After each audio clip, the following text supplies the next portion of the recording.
अगर तलाश करूं तो कोई मिल ही जाएगा, मगर तुम्हारी तरह कौन मुझको चाहेगा। तुम्हें जरूर कोई चाहतों से देखेगा, मगर वो आंखें हमारी कहां से लाएगा। तुम्हारे साथ ये मौसम फरिश्तों जैसा है, तुम्हारे बाद ये मौसम बहुत सताएगा। वाकई बद्र साहब के जाने के बाद अब उर्दू अदब को उनके जैसी आंखें और उनके जैसा मखमली लहजा कहां से मिलेगा। उर्दू शायरी के आसमान का एक चमकता सितारा हमेशा के लिए बुझ गया है। अपनी बेहद सादगी भरे लफ्जों से गजल को आम आदमी के दिलों तक पहुंचाने वाले लोकप्रिय शायर डॉक्टर बशीर बद्र का 91 साल की उम्र में निधन हो गया। बद्र साहब की गजलें सिर्फ मुशायरों की महफिल नहीं लूटती थी, बल्कि उनके लिखे शेर देश की संसद से लेकर अंतर्राष्ट्रीय कूटनीति के मंचों तक गूंजते थे। साल 2018 में जब पीएम मोदी ने संसद में विपक्ष को जवाब दिया, या साल 1972 में जब पाक राष्ट्रपति भुट्टो ने इंदिरा गांधी के सामने शांति की गुंजाइश तलाशी, दोनों ने बशीर बद्र के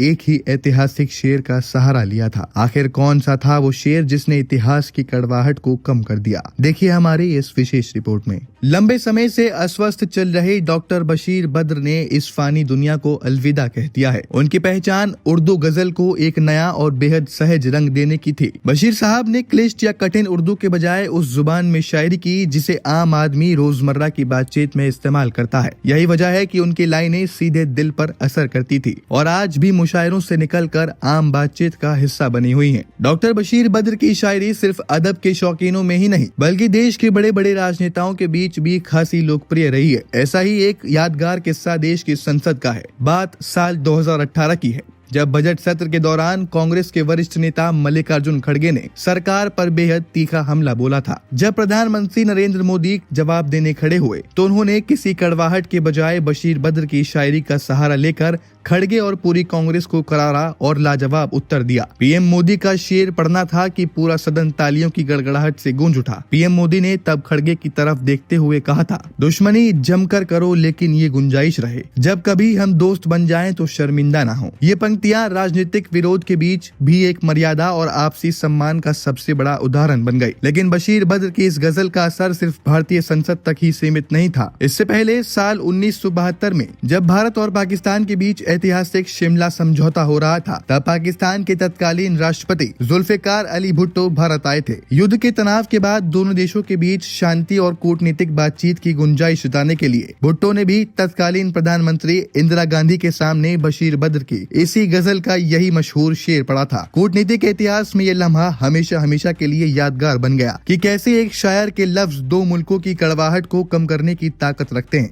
बशीर बद्र की सबसे बड़ी खूबी उनका मखमली लहजा और सादगी थी। उनकी छोटी छोटी पंक्तियां जीवन के बहुत बड़े और गहरे सच बयां कर जाती थी। उन्होंने अपने लंबे सफर में न केवल दुनिया भर के मुशायरों में अमिट छाप छोड़ी, बल्कि कई कालजयी किताबें भी लिखी जिन्होंने उर्दू अदब को समृद्ध किया। हाल के वर्षों में बढ़ती उम्र और गंभीर स्वास्थ्य समस्याओं के कारण वो सार्वजनिक मंचों से पूरी तरह दूर हो गए थे, लेकिन इसके बावजूद सोशल मीडिया और डिजिटल प्लेटफॉर्म्स के माध्यम से उनकी रचनाएं लगातार नई पीढ़ी के दिलों में अपनी जगह बनाती रही। उनकी शायरी हर आयु वर्ग के लोगों को जोड़ती थी और भविष्य की पीढ़ियों के लिए एक अमूल्य विरासत बनकर रहेगी। बशीर बद्र साहब आज भले ही हमारे बीच नहीं है, लेकिन उनकी गजलें, उनके शेर और उनके विचार हमेशा जिंदा रहेंगे। जब जब सादगी और मोहब्बत की बात होगी, बद्र साहब का नाम अदब के साथ लिया जाएगा। विधायक दर्पण परिवार की ओर से उन्हें भावभीनी श्रद्धांजलि। शायर डॉक्टर बशीर बद्र का कौन सा शेर आपके दिल के सबसे करीब है? हमें कमेंट सेक्शन में जरूर बताइएगा।